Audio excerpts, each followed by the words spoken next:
Okay, first let's delve into the articulation. I hate this part. Alright, I'm probably going to miss something, but the head can turn slightly side to side. You don't want to put too much stress on that ball joint. You can just hear it snapping. It's not a good feeling. However, you can have him look up this much and look down this much. And in conjunction with that, using the neck joints, you can actually get him to look up really high. Really high. Along with that, you can also get him to look down quite a bit. As such. Looks good, right? Okay, let's look at the mouth. A point of contention for many folks. So let's take a look at it. What's the problem with the mouth? There is no problem, people. Just look at it. It's one of those. And you can get it to open up that much. And a lot of people were freaking out over this. I don't see why. It looks fine. You don't have to open out the mouth that much if you don't want to. Also, do note, his tongue can even move. Hey. One thing I do want to note, when you move the head upwards and the neck back a bit, you will notice some gaps here on the side of the scales of Godzilla's neck. They kind of filled up that spot with some extra spines there that are kind of hidden in the sculpt, but unfortunately it looks like they just gave up here. I don't know why they didn't just add some more to hide into the sculpt. They could have easily done that. However, in that, the neck does look a bit longer than it should be. However, I think it looks fine. Moving on to the waist and the ab crunch, you can get him to move down about that much and move him back only around that much. So you can have him standing up straight if you want. You can kind of rotate him to side as well. Arms are about standard. You can move them forward that much, backwards quite a bit. Probably even get some 360 motion out of that. I'm not going to test it though. You get some bicep swivels, forearm swivels. Hands can move around. Bend at the elbow. I noticed that my left arm on my Godzilla, it doesn't want to bend at the elbow as much as the right arm, so that's kind of unfortunate. Maybe some heat will fix that. But overall, hands rotate about what you expect, and they move around as well. Yay. Okay, moving on to the legs. Now, here is an area that I'm not comfortable with, and I'll show you why. You can move the leg back around that much before the sculpt starts giving you issues, and you can move the leg around forward about that much, and that goes for both of them. However, I do notice I have the ultimate burning syndrome here, where the left leg's ball joint is a bit tighter. You could just hear that sound. It's very uncomfortable. I know I'm putting a lot of stress on it right now, and I don't want to do that. So definitely be careful with that leg joint. It's not comfortable to hear that sound. Anyways, at the knee, I swear to God, baby, this never ever happened before. Bend at the knee, some nice give there. Oh, before I move on, at the legs you can also split them apart, so that's always nice. Do that sumo pose if you so desire.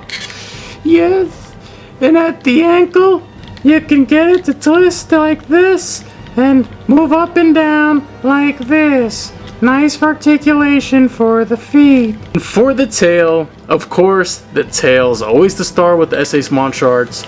SH MonsterArts line. And as you can see here, the tail can bend a really nice amount here. And do note, I've had issues when I opened the figure from the box that this tip here, the articulation, the ball joints go up to a certain point before it's just one solid piece.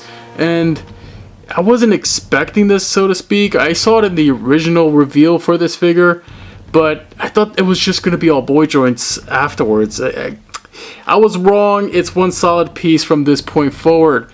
So yeah, this piece right here is known to pop off the ball joint. Just snap it back in. No big issues there. But yeah, it's one solid piece. Some people are going to like that. A lot of people won't. But overall, the tail can articulate just like the Millennium Godzilla. Even better, actually. This one actually can stay up and hold its pose really well. check that out. That's great. That's fantastic. So yeah, that's the articulation in a nutshell. If I missed anything, guys, please let me know in the comments, and I do apologize. I'm not an expert in this shit. Now, in terms of the design and paint, the sculpt is absolutely phenomenal. Yuji Sakai, once again, does what he does best and creates a masterpiece of a sculpt here. And it looks so accurate, absolutely accurate and beautiful. I love it so far. In terms of the paint though, the eyes, I would say they have too much of a light shade of yellow. It's kind of like a goldenrod iris they used with the black, and it kind of looks a little sloppy the closer you get to it, a little fuzzy. The eye isn't really consistent with each other. They're kind of like, not derpy per se, but I know there are a few people that have derpy Godzilla 2002s, and in that case, you know, your mileage will vary. The teeth, they're about what you would expect from the MonsterArts line at this point. The gums and the teeth and the bleed in between those two are a bit inconsistent from side to side. As you can see here, I have it seems like a mold line. The teeth on the right side actually do look a bit better. I just feel there's just way too much red here on the gums. The tongue is done with a really nice dark red paint mixed with some blacks in there. I do wish they would have painted that joint inside the mouth. That just kind of looks like an eyesore if you look right into it. The rest of the body is done with a nice charcoal black and gray paint scheme. Not dissimilar to that of the 1994 release, and it's not as green as the special color version of the Millennium Godzilla, and it looks great, and I'm glad they went with this route instead of adding some green color to it. I think it looks fantastic, absolutely wonderful. Look at these claws. The claws, yeah, the claws, like I said in my unboxing, look a bit inconsistent. The right side of the claws have more of that black gradient going into the skin, while the left hand doesn't necessarily have too much of that gradient. It's much more brighter.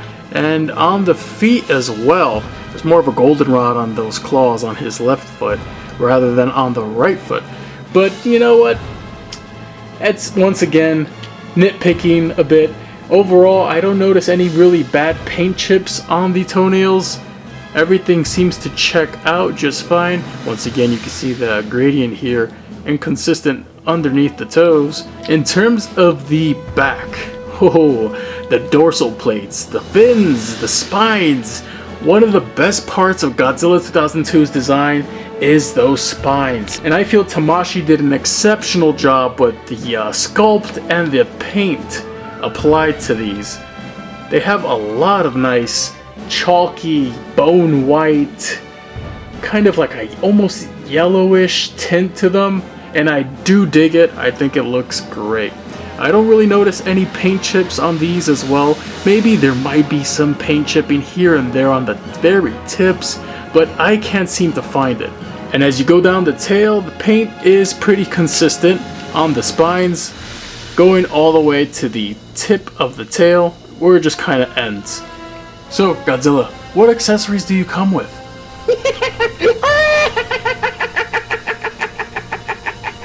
So yeah, considering how much this figure is, it's a big bummer it doesn't come with any accessories. However, if you have any of the older releases, then it is up to you to be creative and make Godzilla deep throat this 1994 beam. It looks great, doesn't it? Yeah, but sorry, no accessories. That's unfortunate. Not even alternate hands.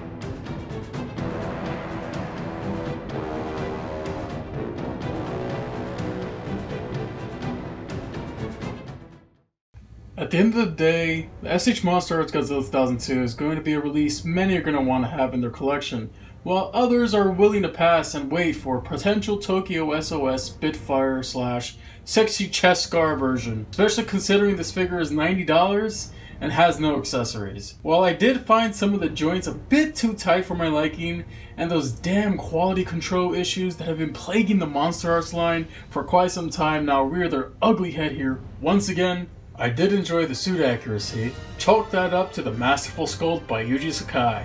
The fact that we no longer have to rely on the special color version of the Millennium Godzilla for our Kyu Goji fix is also a big plus. Personally, for me, it was a must-have, and I don't regret my purchase one bit.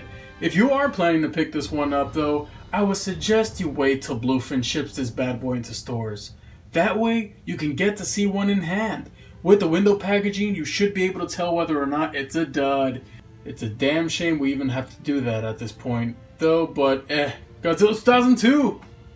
So, thanks for watching everybody. I hope this review was helpful for you guys. And if it was, maybe hit the channel up, hit that subscribe, and that little bell icon so you're up to date on whenever I upload a new video.